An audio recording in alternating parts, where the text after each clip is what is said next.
In this video, I'm walking you through the results of streaming tests on PureVPN, so you can see exactly what works, what doesn't, and whether it's actually worth it for streaming. What's going on, everyone? My name's Eric Hunsaker, and let me guess, you've signed up for a VPN because someone said it could unlock Netflix libraries from other countries, or maybe you wanted to watch BBC iPlayer while you're traveling. But now you're wondering, does this actually work? That's exactly what I wanted to find out. So I put PureVPN to the test across multiple platforms, and today I'm breaking down the results.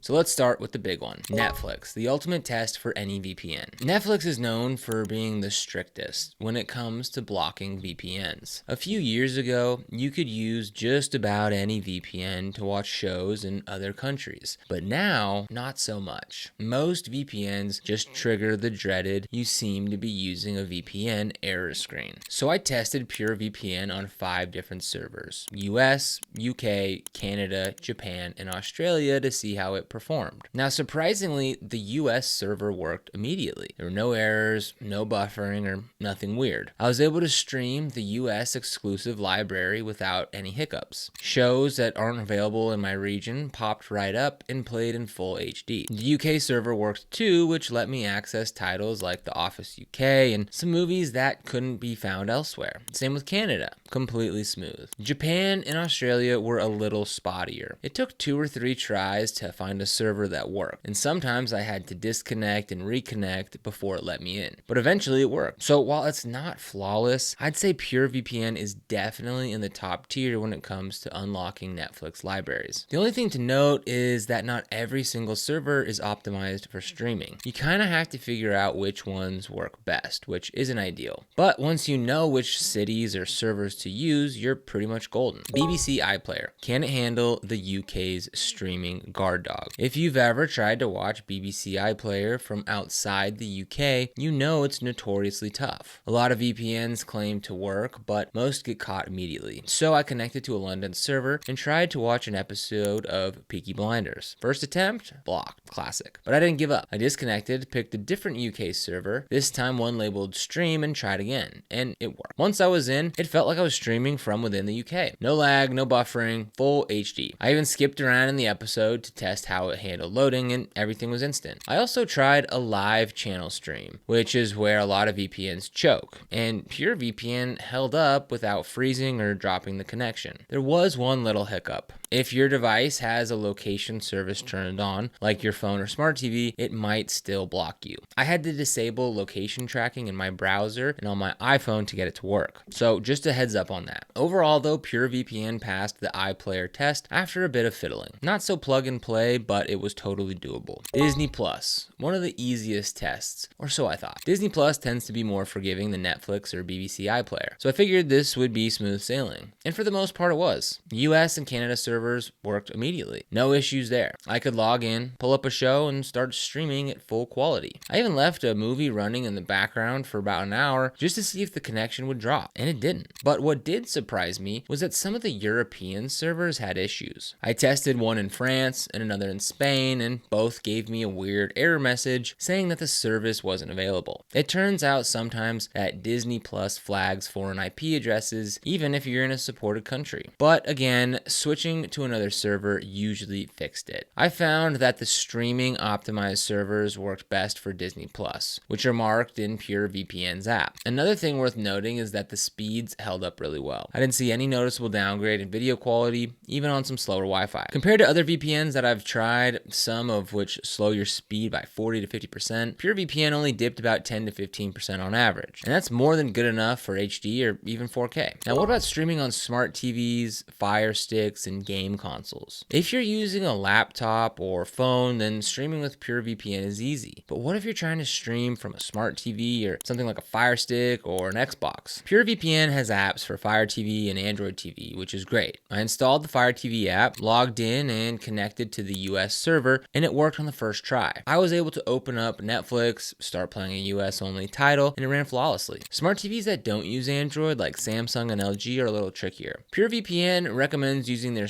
smart DNS feature, which basically changes your region at the router or device level without encrypting your whole connection. I tried it on my LG TV, and after a quick setup, BBC iPlayer loaded right up. If you're not super tech savvy, the smart DNS setup might feel a little intimidating, but PureVPN has a great step-by-step guide to walk you through it. Now, once it's set up, you don't really have to mess with it again. Game consoles like PlayStation and Xbox don't support VPN apps directly, but you can use that same smart DNS trick or set the VPN up on your router. I didn't go full router setup for this test, but I did test the smart DNS on a PS5 browser, and it worked fine for BBC iPlayer and Netflix. Any annoying issues or deal breakers? All right, so let's talk drawbacks. One annoying thing is that you sometimes have to jump between servers to find one that works. It's not the end of the world, but it adds a layer of friction. Other VPNs like ExpressVPN or NordVPN tend to connect and just work. PureVPN needs a bit more babysitting sometimes. Also, the app interface isn't the cleanest. It's not hard to use, but it doesn't feel super modern. Some menus are kind of buried, and it took me a second to figure out how to switch protocols or just find a streaming optimized server. And while this is minor, the smart DNS feature doesn't work with every single service. It handled Netflix, BBC iPlayer, and Disney Plus just fine, but I tried it with Hulu and I ran into some problems. Still, considering the price and the results, I'd say the pros outweigh the cons, especially if your main focus is streaming. So, is PureVPN worth it for streaming in 2025? If all you care about is streaming international content, like getting access to the full Netflix library, watching BBC iPlayer while traveling, or unlocking Disney Plus shows that are not available in your country, then PureVPN is honestly a solid choice. It's not perfect, but it's reliable once you figure out which servers work best. And it's way cheaper than some of the bigger names out there, especially if you lock in a long-term plan. Now, it won't blow you away with a fancy app or a slick design, but under the hood, it does exactly what you need it to do. Unblock content, stream smoothly, and keep speeds fast enough for high-quality video. So if you're new to VPNs and you just want something that works for watching your favorite shows without a bunch of tech headaches, then PureVPN is a pretty safe bet. Just be ready to do a little trial and error for the first couple of times that you use it. And there you go. If you're thinking about trying it, you can start with the 7-day trial and run the test on your own and see how it works. That's the best way to know if it's going to be right for you.